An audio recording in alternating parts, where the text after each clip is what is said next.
Good day, good day, good day. Crucian Mahogany here, and welcome back to my channel. In today's video, we are going to be showcasing the story in reference to a deceiver, Deception of the Age Unmasked 2008. Another one of the disciples of this deceptive, manipulative pastor. We're going to be continuing the video that we started.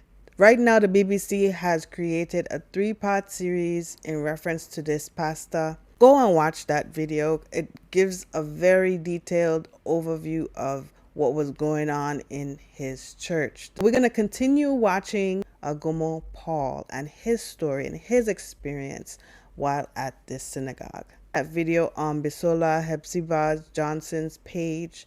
I'm going to link it in the description box below. Paul Agomoh was the disciple who, for many years, was groomed to create the illusion of miracles by T.B. Joshua. He was the first indigenous prophet to be ordained by T.B. Joshua. I am Pastor Godwill Agomoh Paul, formerly known as Prophet Godwill Agomoh Paul. I am very happy to testify to the work of God in my life, because God saved me from the valley of shadow of death. That is the Synagogue church where I spent more than 10 years, and today I'm a free man. When I joined the Synagogue church, I thought I have met a savior, but unfortunately for me, I didn't know I have started my journey into hell. I joined the evangelical class. My performances there took me to Ghana in the 1997 crusade. When I came back from Ghana crusade, the reports T.B. Joshua got about me and my performances there brought me closer to him. And I was advised to join the disciple by his agents. I was gradually introduced. In fact, imagine such instances like a lady is being accused of committing fornication, which were all lies. And the lady was brought out before all the disciples, naked, and pepper was grinded and mixed with water and inserted into her vagina. She almost went mad. One thing you find consistent with a lot of pastors is that they speak on harlots, adulterers, prostitutes, women's bodies, and what they decide to do with them. And it's very interesting because they, as males, are the ones who are plagued with the desires for women. But yet they subjugate and want to control and have such vitriol for so-called temptresses and women who are open with their ability to do the same as them, which is engage in sexual activity. The church itself has a huge part to play in sexuality as a general matter. Have anyone ever thought about that? A lot of the temptations that are spoken of have to do with sex, whether it be sex with the man, sex with children, sex with others, sex with this one, sex with that one. I mean, we hear the story of Jezebel, we hear the story of the Virgin Mary, we hear the story of Bathsheba and how she was so beautiful and how David was, all of these stories have to do with the temptations of sex. What is the reason for that? Well, one of the reasons is because that is the biggest powerful energy, most powerful energy on this planet. And when you really get down to it, it really runs the world. But this man, although he was behind the scenes doing all of this degradation to women and children, he has nerve to advise women on their promiscuity. T.B. Joshua would engage all known mind control techniques to keep his disciples in check. Sleep deprivation was his standard, and the cruel punishments he meted out for the slightest offenses were calculated to induce fear. Snitching was the order of the day, and he had the ability to disorientate the best of men. Disciples dared not converse freely for fear of punishment. Gradually, the disciples will be led into working out his deceptions to fool the public, becoming tools in his propaganda machine. Keep looking at the ways that manipulators use to get their people to do things for them. They will use others to triangulate them. They will use trust to get them close to them and make them feel trusted and that they're the only one that the person trusts in order for them to give them everything that they have. They will utilize the brainwashing techniques and telling them all the right things that they think they want to hear. Pay attention to deceivers. Pay attention to manipulators. Pay attention as a shortcut. If it's a male talking, that's it. That's the shortcut. I was made a prophet in June 12th, 1999, on his birthday. From then, the powers invested in me increased. I became a terror to co-disciples. People run away from me because I will do whatever he asked me to do. Any disciple he asked me to slap, I will slap. We were being caned with koboko, with cow tail regularly. Without all our bags were filled with scars. So this is what we continued. We aided him. People were being tortured to some extent that you cannot talk, suffering and smiling. Before the congregation, you will be smiling, but at the back of the congregation, because you cannot say anything, you have been brainwashed to believe that TB Joshua is the Lord. That even if you offend him in this world, you will still meet him in heaven. Prophecy. He is telling people that he is the Lord. He is God. This is the problem with religion. You should see this. Let's start keeping our eyes wide open. This is not just in Christianity. This is in all faiths, all religions. You will see the person who calls himself the man of God is being treated as though he is God himself. Yet they will say when the man fall, oh, he's only human. Yeah, but you treated him as God. You gave him that right to you, whatever he wanted to do to you. Even the power now has been given to this man to do that to other people because God is on your side. This is the real detriment to society and to humanity. This idea of this so-called God that is outside is really, really detrimental to humanity. It's keeping us stuck in a place that we shouldn't be because what is real is within. There's nobody out there that can have the power of God that you don't have, quote unquote God. These were informations given to him by members, information given to him by workers, disciples. When we get people at the gate, if you have been there before, you will see in the morning as early as 4, 5, people will gather at the gate. 4, 5 a.m. people will gather at the gate. Right at the gate there, we interview people, screen them, they tell us their problems and everything. These are things, those who allow inside, these are things we will take to TB Joshua, and that will form the basis of his prophecy. Sometimes we will gather people and ask them to write their problems. They will write their problems and we'll carry it to the old site, to one of his prayer grounds, and keep it there for him. He will keep reading it. After about 2 to 3 months, he will come out, those things he read from those people's problem, he will come to predict them. He will come to prophesy them. People from overseas, the same thing. About the healing, the so-called miracles. Miracles of what we call miracle of crippled people. I bought 4 wheelchairs for TB Joshua in the church. What we call miracles of cripple healing, like that of Mr. Maxwell EJ, that wheelchair was bought by me. Maxwell EJ got drunk, and when he was stepping down from his story building, he fell off and hit his waist. And he had a sprain. When he came to us, we now brainwash this man that unless he sits on a wheelchair, he will not gain the access to see the man of God. And we brainwash the whole family. You can imagine how powerful the game of brainwash is. And you see people crying, begging him as if that cry, they started from home. Why the show? Why do we have to show the whole thing? How they are crying, begging him, Papa, please help us. All those things are manipulation. I bought the wheelchairs. That wheelchair that Maxwell used was one of the 4 wheelchairs I bought. There's a woman we also call Mama Jaye from a place called Bini in Nigeria. I bought the wheelchair. The wheelchair again for Hyacinth. Well, these 4 wheelchairs were being recycled among all the old people they bring. When they bring you, will brainwash you to sit on wheelchair. Are we talking about? What are we talking? So many things. What we call cancer. Those things are not cancer. If you want to prove this, in later times, when some Americans came and discovered that those things were not cancers, they started writing against us. And we turned the name. We no longer call them cancer. We call them leg ulcers, body ulcers.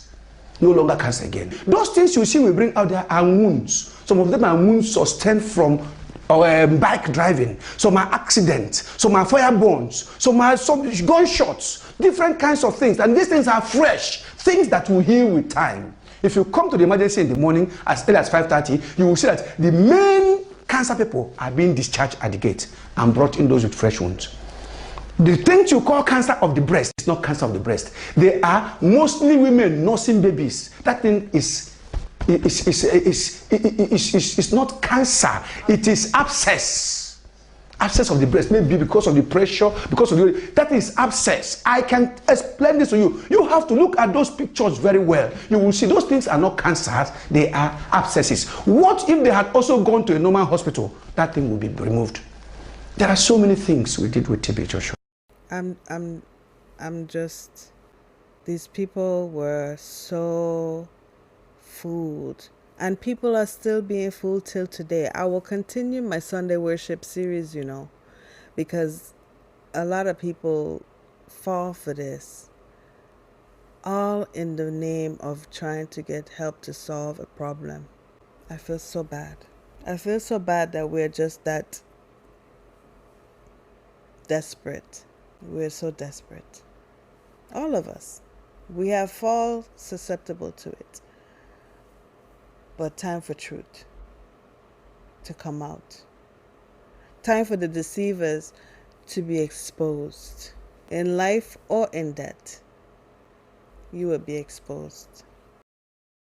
Disciples were not allowed contact with the outside world, and the only television sets tuned to public stations in the synagogue were in his office.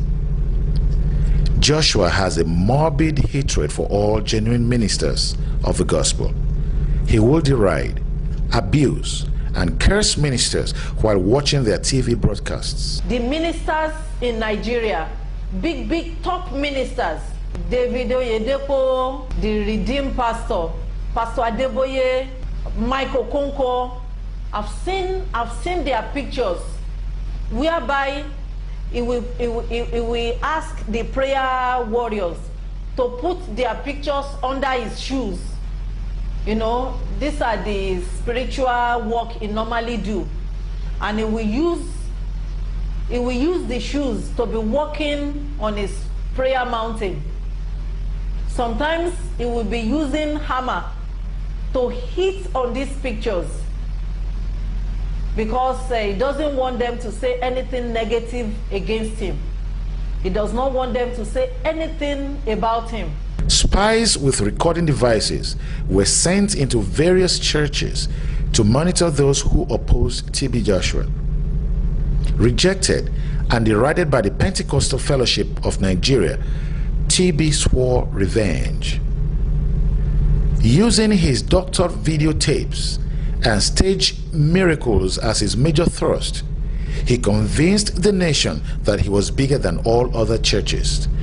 He used us to pass wrong informations. He used us to stamp against people, against other ministries. He sends us out into churches, load our phones. We load our phones up to 10,000, 15,000, 20,000.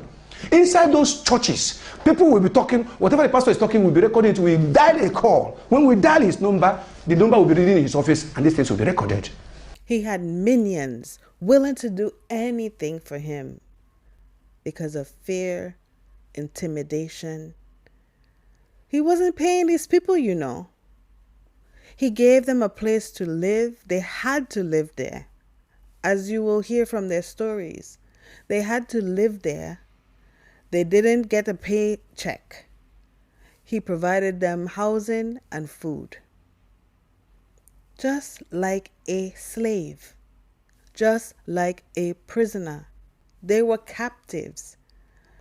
And because of that, he was able to utilize them and play them like puppets, having them going to get the information he needed so he could give his so-called prophecies. And the people who are coming for real help are being deceived.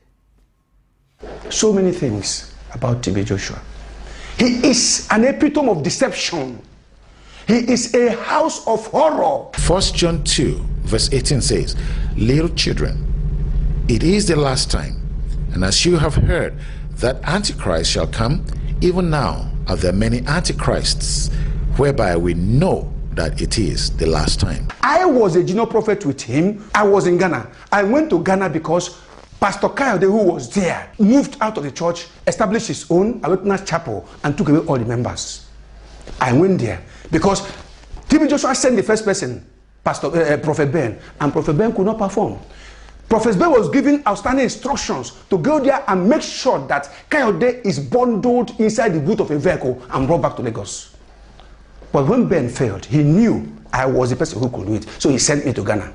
When I got there, I tried everything. I got his file from immigration, his original file. I realized that Kayode have established an NGO. He has a church. He's married there. He has 2 children. So he became a citizen. He was naturalized, and he has some strong men in his church who guide him security-wise. So everything I tried failed. I was still fighting this war when Kayode himself started sending texts to members that they should ask TB Joshua what he did to the wife. That his wife, the wife he married in Nigeria, he separated them for about 5 years. The wife was living with Lola. The wife, Lola Peters, Lola Kayode Peters, was living with TB Joshua in disciple quarters. While Kayode was living in Ghana alone for 5 years. More than 5 years. So Kayode took that opportunity because he knew what TB Joshua was doing with the wife. Kayode told everybody that TB Joshua pregnanted his wife and send it for him to Ghana, so that he wanted to prove to the world that TB Joshua is not what people think he is. And I was surprised. I came back to Lagos. I told TB Joshua, I said, this is what the man is saying. He said, don't mind him. But unfortunately, when I came back again, they said Lola Tommy has become big. And surprisingly, one morning, they say the baby, she had a miscarriage. They aborted the baby, so that the world will not know what TB Joshua has done. Today, Lola is living. TB Joshua is living. Peters is living. According to the reports from the people who experienced this pastor, there were many abortions that were carried out from many of the girls and women who were a part of this church because they were impregnated by this man. Not only that, look at this story. He is trying to smuggle a man back from Ghana, sending people to go. Does this story sound familiar? Smuggle people, killing people, trying to find people, trying to kill babies, and doing all these things. He took the man's wife and kept her with him in a whole other country. While the man was in Ghana, he has the wife in Nigeria, doing whatever he wants with her, along with the other women that he had in his harem. When you look at the BBC documentary, you will find that one of his children, a daughter, and how she was treated, maltreated, to the utmost, for a man who's supposed to be a man of charity, a man of God, a man of this and a man of that. Look at the documentary and you see how he treated his own child outside of his marriage. Why was the deception allowed to grow unchallenged? Is it possible that the genuine church was also involved in some of the same tricks to a lesser degree? How many more ministers like Chris Oyakhilome did he taint with the spirit of deception? Why again were many foreign ministers deceived so easily? Was it because a renowned prophet had earlier prophesied that a global revival was to break out from Nigeria and South Africa? The rise of this Antichrist was definitely fertilized by the absence of biblical standards in the Nigerian church. I always had an aversion to big crowds at churches. I really had. I didn't really like church anyway. I grew up in a very small church. But when I came to the mainland and I saw how some of these churches had huge stadiums of people, it just always rubbed me the wrong way. This man, he had spies. He had his disciples, I would call them that, because they were under a spell. They weren't themselves. He utilized sleep deprivation, all the brainwashing techniques he used on them to get their loyalty and force their incarceration, to make them his puppets, to make them do exactly as they were told. There are many of them that are killing people on the ground. They have touts, they have thugs. Tell me, what is there in the world that men of God don't have? The politicians, they have thugs, they have hit squad. Men of God, they have hit squads too. They have thugs too. We know the kind of people we have. We used to threaten Solomon Ozi in the synagogue. When Solomon Ozi left and was writing in papers about Taboo Joshua, we knew the type of people we were using to threaten him. We were using hit squad. Solomon Ozi succeeded. It was God that saved Solomon Ozi.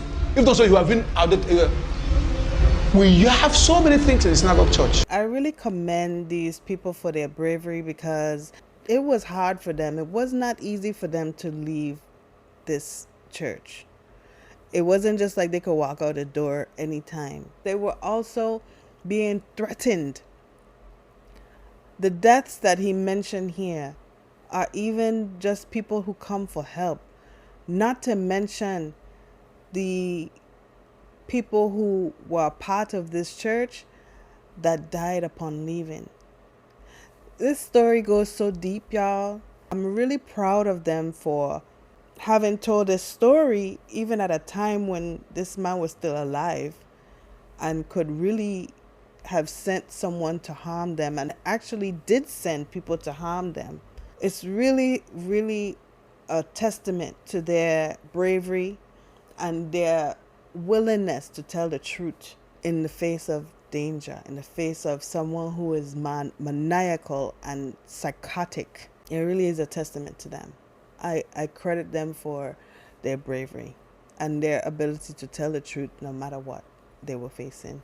At the age of 41 plus, no marrying, because everybody, it's a taboo for you to, nobody, even if you are married, you will be separated with your wife.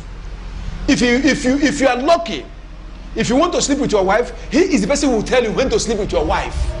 He will tell those in disciples who are married and their wives are living at home and while they are in the quarters, he will tell them when to have sex with their wives, either once or twice in a year, and he will give them pass to go and sleep with their wife and come back the following morning. So if you try that without his permission, you are in trouble. That is tantamount to rebellion. You are rebellious. Even you will not. Where will you see your wife to sleep with? Where will you have chance? Nobody is free at a time. Everybody is monitoring everybody. So you have no 1 minute to hide. So things changed. If you go to Synagogue Church, as I'm talking now, you will see women there, you will see ladies there who joined him at the age of 15, 13, 14. He disvirgin all of them. He has been sleeping with all of them. They are now 35, 40. Some of them are 35 and 38. Some are 31. They are not yet married. They are just there for his luxury. He sleeps with them, does anything he likes with them till today. So when I go back to Ghana, I said, no, I need to marry. I met with a young lady I wanted to marry. She was a journalist that worked with GTV, and she was a journalist. She's a reporter, and she worked with Savvy, the United Nations body. So I met her. We talked and we agreed. The father was the father of the girl was the regional minister of Volta region. A very wealthy family and good girl, educated girl. I saw her and I prayed. I said, okay, I better go home and tell Taboo Joshua that I've seen somebody I want to marry. When the girl agreed, I came back to Lagos. I told TB Joshua that I want to marry. Heaven was let loose. Immediately, somebody else was sent to go and replace me in Ghana. While I was incarcerated. I was kept on redundant. I don't pray again to people. People don't talk to me again. You can imagine where only me is living in the midst of more than 200 disciples. Nobody talks to me. Nobody sits with me. I was alone. He now formed different caucuses that will come to talk to me. Some will come and advise me, why not leave this girl? Why not come back here? Papa will find you a wife. I said, how can Papa find you a wife? Has he found anybody a wife before here? Where will he find me a wife? That I've decided nothing can change it, and I stood my ground. For more than 3 months, I was incarcerated. Nobody talks to me. I was useless, moving around. I became depressed. When he tried and tried and tried and I refused, he held meetings because of me more than 3 times every day. Everything was done to stop me. I refused. And finally, at the end, he now asked me, that was in December 2004. They asked me to now invite the girl. December 31st, 2004, the girl came. The girl spent 2 weeks with us. And sometimes when he was going to O site, he would carry the girl to O site and stay with the girl and talk with the girl. And I thought he was praying with the girl.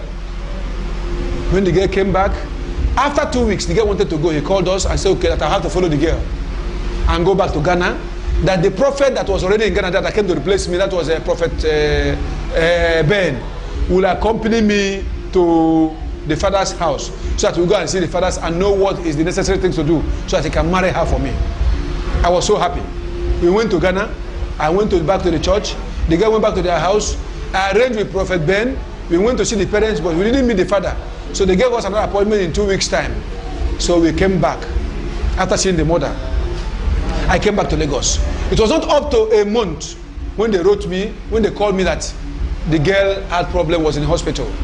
I went, he sent me to go and see her. I went there. From hospital there, they said she was not okay. She was transferred to Kelubu Hospital, and before you know it, the girl died. This man has suffered. What did that man do to that young lady? We will never know. Do you think it's normal that that young lady just ended up spending time with this man and passing away like that? Do you think that's normal? This man thought he was a king. Because I told you guys in the slavery video about what the kings did and what people who considered the elite did. Those who feel that they have the rights to have women at their disposal.